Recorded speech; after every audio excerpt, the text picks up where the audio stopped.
Hey Hawks, welcome back to Centennial Student News. I'm your anchor, Johnny Renteria. And I'm your anchor, Joanna Nieblas. We have a special homecoming episode in store for you today, so stay tuned because Centennial Student News starts right now.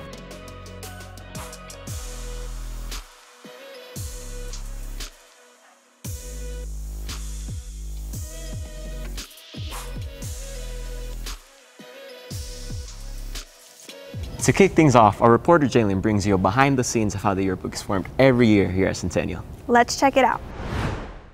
In schools across the country, yearbook classes are working hard behind the scenes to capture memories that will last a lifetime. But many don't realize just how much time and skill it takes to create those pages.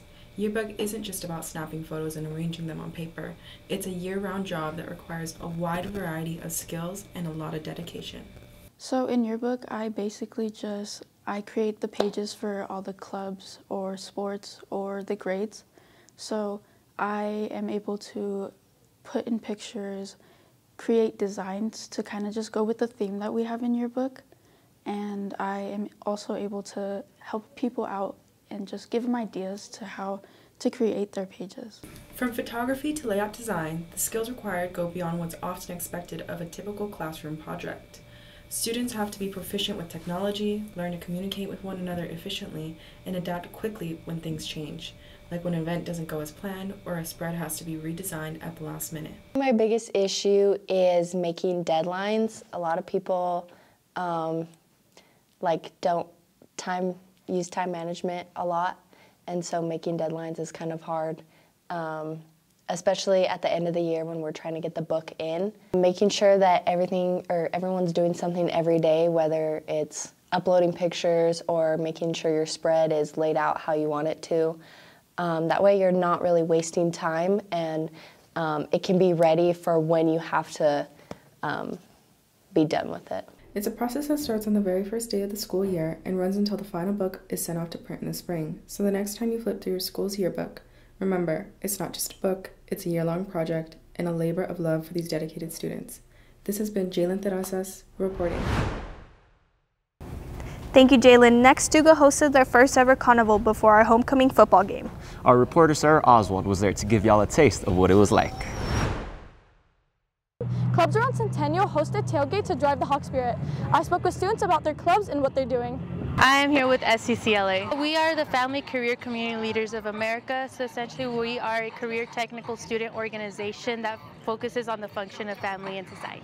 We did a cakewalk and a little Jeopardy game based on a lot of pop culture questions. It was just a fun thing that we thought would engage more people, and we've been kind of doing all the dancing. We just want to be able to encourage our members who are already with us to participate in more events and being able to communicate with more of our students. And I've just been in it for a long time. It's really grown on me, like just being able to communicate with more people and network and just get to talk to people. Mock trial is really about being able to get better at public speaking and things like that, so we definitely have a lot of different roles. Like there's witnesses and attorneys, and we actually do go to trial and have a real case. But even for people that aren't interested in law, it's really good for people that just want to get better at speaking in front of others and being able to articulate themselves.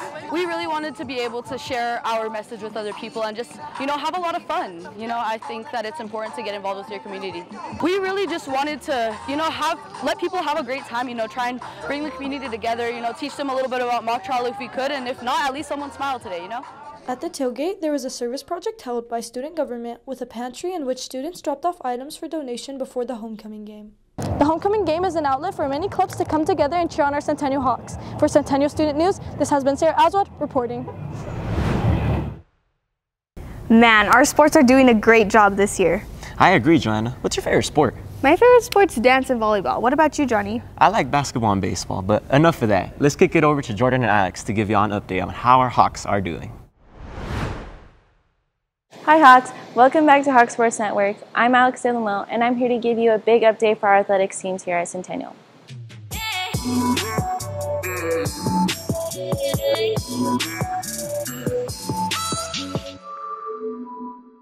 Our Hawks football team won this year's homecoming game versus Rio Rancho with a final score of 43-27. Additionally, our Hawks beat Carlsbad and Alamogordo, maintaining their undefeated record and are now 6-0.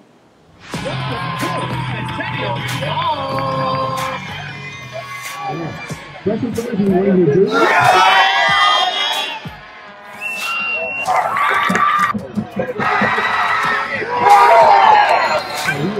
feet waiting for the slant. Don't break it up, right? Up front. Fox 28, Rams 14.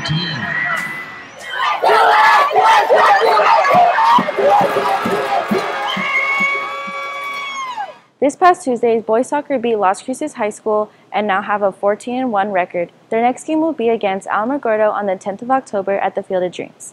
Moving on to girls soccer. This past Tuesday was senior night for our girls soccer team. They played a tough game, but unfortunately came up short with a score of 0-1 against Las Cruces. Their next game will be an away game on the 10th of October. Congratulations and good luck to our 2025 seniors. Let's give them another round of applause. Moving on to our Hawks volleyball team. With shifts in this year's coaching staff, we got an inside look from the team. Here's Lexi with the details. While some sports have had coaching staff here for many years, Centennial Volleyball has a new addition to their coaching staff. Coach Marin, who is also alumni, is here to share with us her experiences as the new head coach. It feels fun. I mean, I'm pretty familiar with the school, so now it's awesome to be in charge of making rotations, making the team a little bit more power back in the day that I wish I had as a player. So it's been nice coming back as a coach. Coach Marin was a part of 2 state titles and won district champs 4 years in a row as a volleyball player at Centennial. I'm pretty confident going into the season. You know, we had a pretty solid summer. We won some tournaments. We really solidified our team. We built great chemistry, so I'm really confident and excited going into this season. We talked to some varsity players, and here's what they have for us. Hi, I'm Jazz. I'm a senior here at Centennial, and I've been on the volleyball team all 4 years. My experience has been great. I've made a lot of new friendships. From not playing freshman year to playing all the way around my senior year. I think I've improved a lot.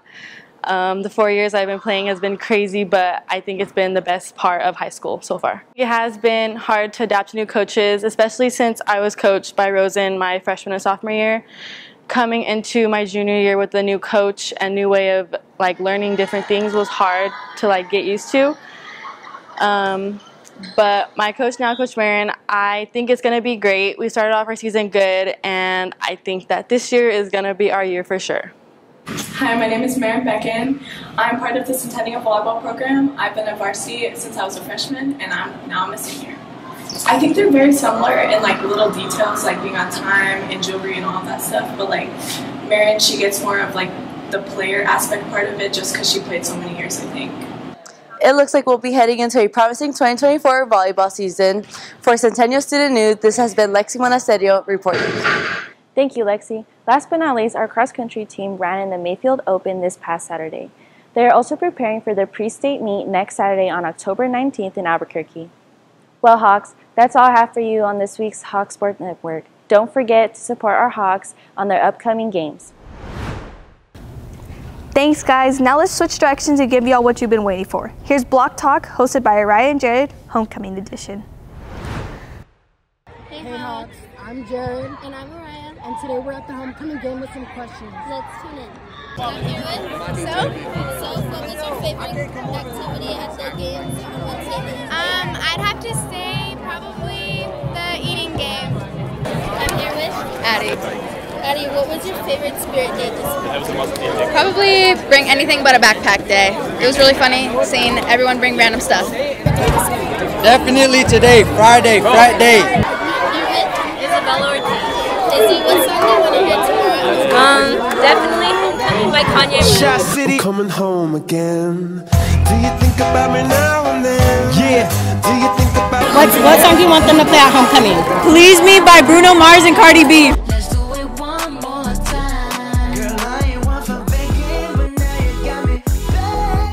I'm here with Charlie. Charlie, what song do you want to hear tomorrow at homecoming? I don't know, any song by Justin Bieber.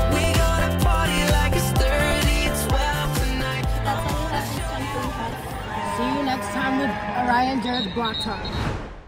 Lastly, let's take it over to our weatherman Greg and this week's edition of Hawk Heat.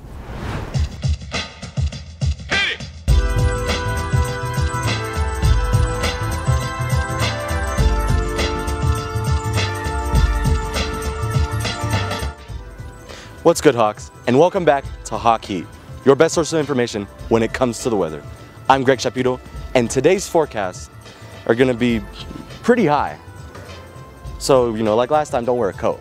But this break gave us a lot of time to think, especially about the weather. Monday, we will have high temperatures of 81 and a low temperatures of 53.